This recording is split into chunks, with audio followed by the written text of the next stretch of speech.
of the most vintage and classic bass tones out there is the P-bass and Flatwound string combination. Now, once upon a time, this was the only choice. You had the Fender bass and Flatwound strings. Roundwound strings hadn't even been invented.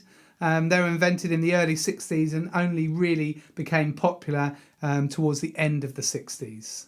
But now we've got a really wide range of different basses and strings available to us. So is the P-bass and Flatwound sound just a nod to the past, or is it still relevant nowadays? That's what I'm going to discuss in this video. I'll also give you some samples on P-basses with Flatwound and Roundwound strings so you can really hear the difference, and I'll talk about what it's like to use both of these different types of strings.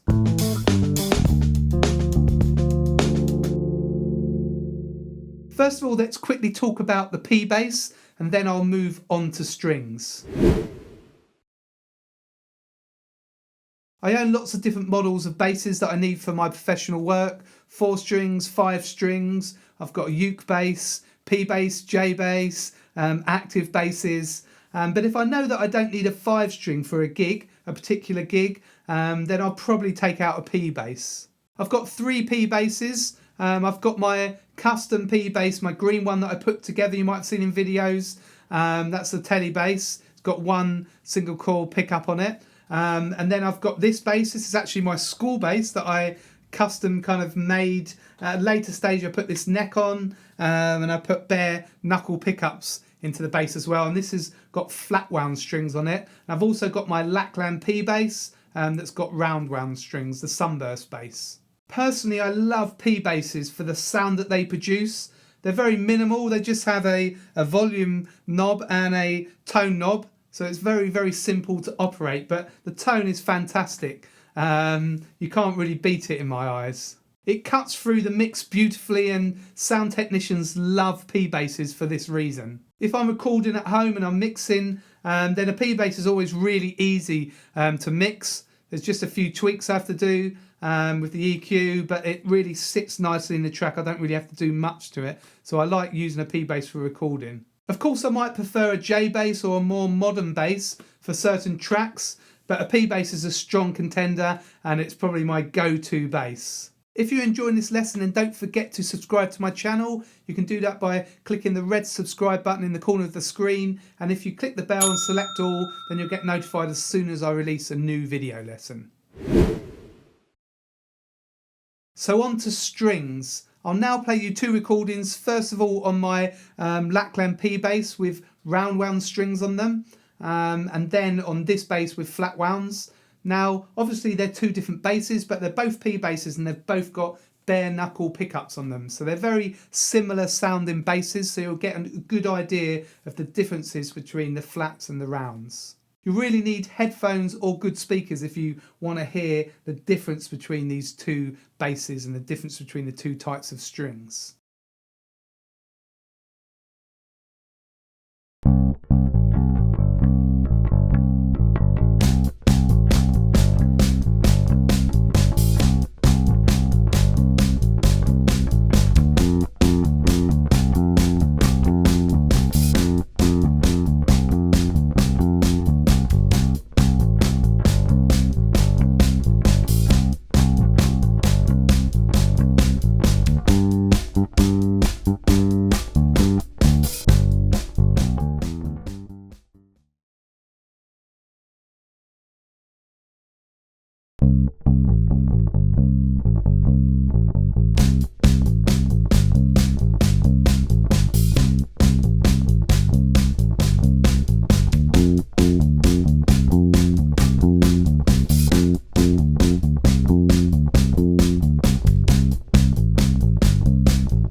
So as you just heard, the Roundwound strings have more top end on them and they cut through more, they're more bouncy and they've got more zing to them. The flats have a more duller sound to them, but they've definitely got more thud and they're much smoother sounding as well. By the way, the riff I played there was from Time Is Tight by Booker T and the MGs.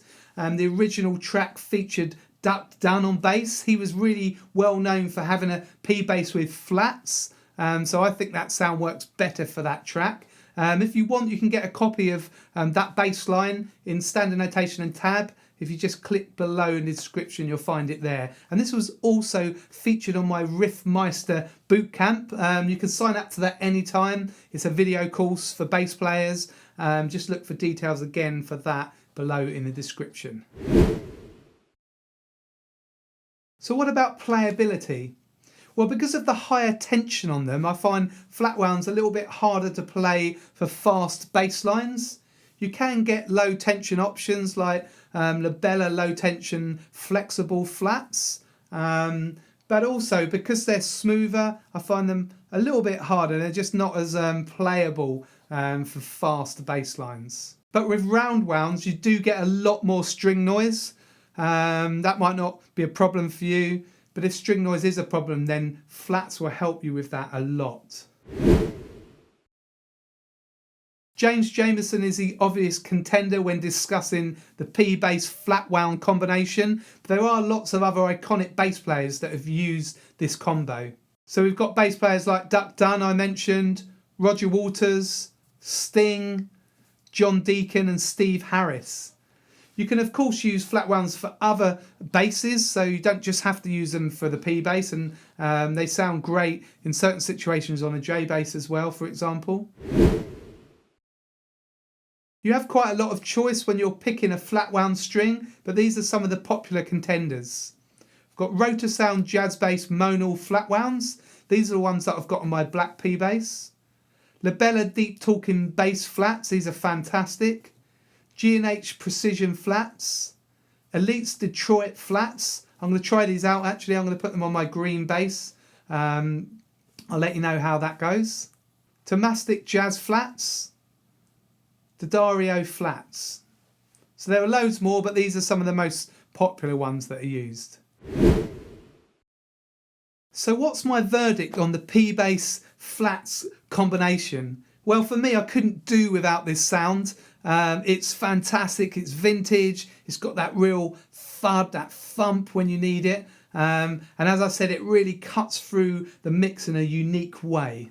I do purposely take out my P-bass with roundwounds to certain gigs. When I want a brighter bass tone or I want the higher frequencies to cut through a bit more, then I'll take that bass out. But it's great to have the choice, to have a P-bass with roundwounds and a P-bass with flatwounds, so I can choose the best tone that I want for that gig or for that session. But I do think that the P-bass and flatwound combination is still very relevant in today's music world. Well, that's it for this video. I'd love to know what you thought of it. You might be a flatwound user. You might have used them all your life. You might have used them since the 60s. You might use roundwounds and you're thinking of using flatwounds. Let me know below in the comments. If you've got anything else to add as well, that's great. Just put it there in the comments. It would really help me out as well if you can like and share this video, and don't forget also to subscribe to my channel. If you felt you got value at this lesson, you can always buy me a coffee. They're $5. The details are at the bottom of the screen and the links below in the description. You can also pick up the transcription of the bass riff from Time Is Tight below in the description. And don't forget to check out my website, gbshed.com. There's loads more bass content there. You can get these t-shirts, bass courses, my Riffmeister bootcamp, books. So check that out. That's gbshed.com. This is Greg from Greg's Bass Shed. Hopefully see you very soon in the next video.